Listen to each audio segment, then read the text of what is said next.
Today I'm going to be working on a small two-piece camp cook set. Most people call it a squirrel cooker, but I don't imagine it gets used for that a whole lot anymore.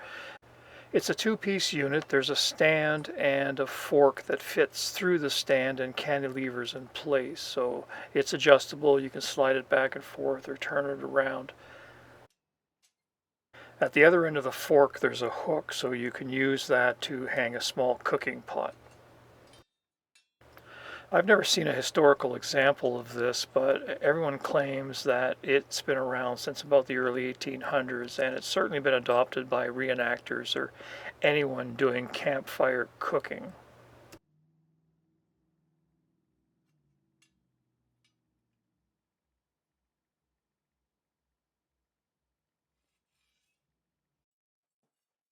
I'm going to be using two pieces of 3/8 round bar, and they're both 24 inches long.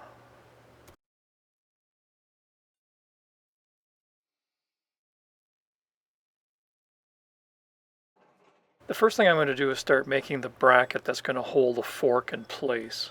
I've seen a lot of different designs for this, and the problem that I have with all of them is that they don't suggest any kind of a traditional blacksmith approach to solving the problem. They're usually just a bar that's wrapped around, and other than the fork and the hook, there's absolutely no forging being done. So what I've done here is come up with a design that would have used the common everyday vocabulary that any blacksmith would have used to build anything for, centuries. I'm not saying the other designs didn't exist, but if you took this idea into the average blacksmith shop, I think this is more likely what you would have come out with.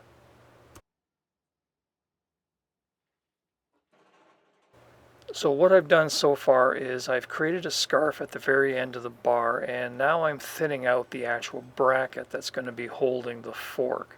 The end is going to get wrapped around and welded back to the main bar. So this isn't a complicated piece of forging by any means, but it does represent what the old-time blacksmiths did. Their day was moving metal and forge welding things together, so that's how they would have approached anything that came in the shop.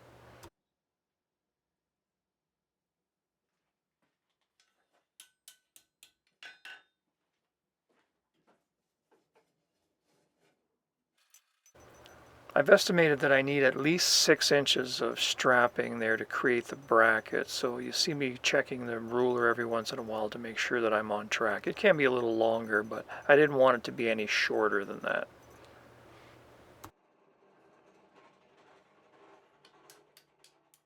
So now you can see how this is going to all fit together. The offset that I created is going to give me a sharp shoulder that I'm going to use to define the end of the weld, and the extra material that I left at the tip is going to allow me to move enough metal to get a very solid weld at that point.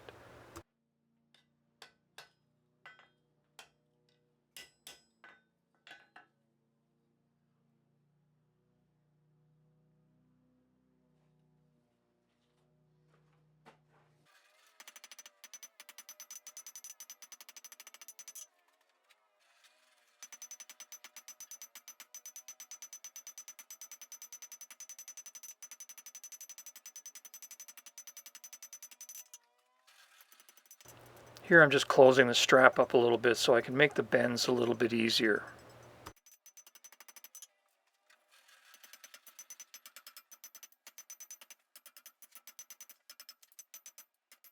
And from this point on, it's all pretty standard shaping and fitting. You want to make sure that the handle for the fork fits nicely inside the bracket, and you also need the bracket to hold the fork in a horizontal position.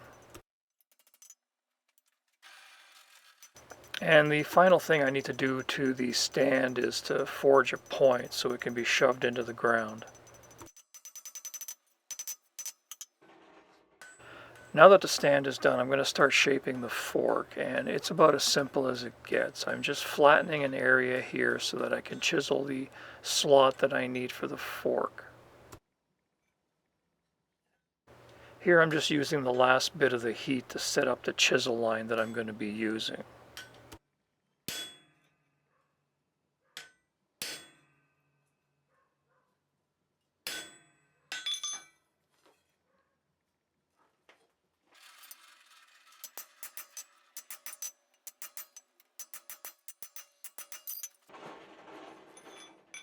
When you're chiseling out tines for a fork, you need to use an extremely narrow chisel. Here, my chisel is a little blunt, and you can see how it's going to mess it up towards the end of this process.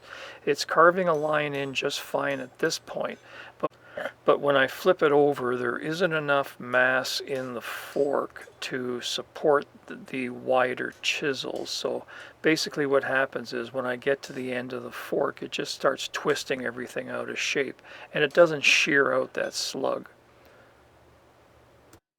So it's going to take me a few tries to get that thin web broken out. And this is actually one example of a situation where I would use a chisel that has a sharpened edge, like a cold chisel, to cut right through the web and clean it out. For this fork, I'm just going to use a simple split design. I'm not going to go through the trouble of forging out the V-notch into a smooth transition like I did for the previous cooking fork that I made. That was more of a refinement that would have been done for the home, in a fireplace situation, but this is a camp cook set and it would have been left fairly crude. So I'm basically just going to be smoothing out the tines and making sure there aren't any sharp edges that could catch on anything or cause problems.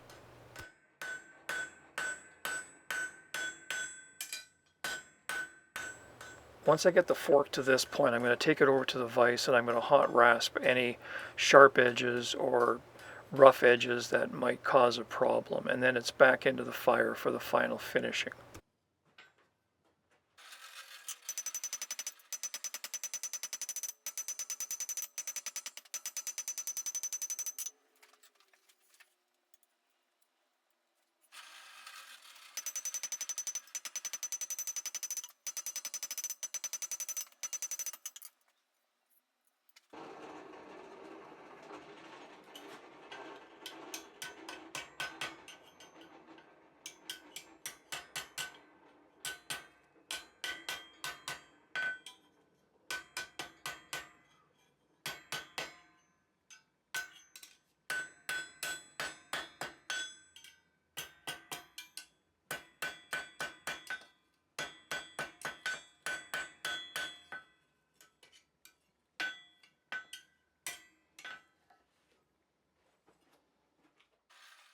At the other end of the fork, where the handle normally is, there is a small hook that's used for holding up a cooking pot.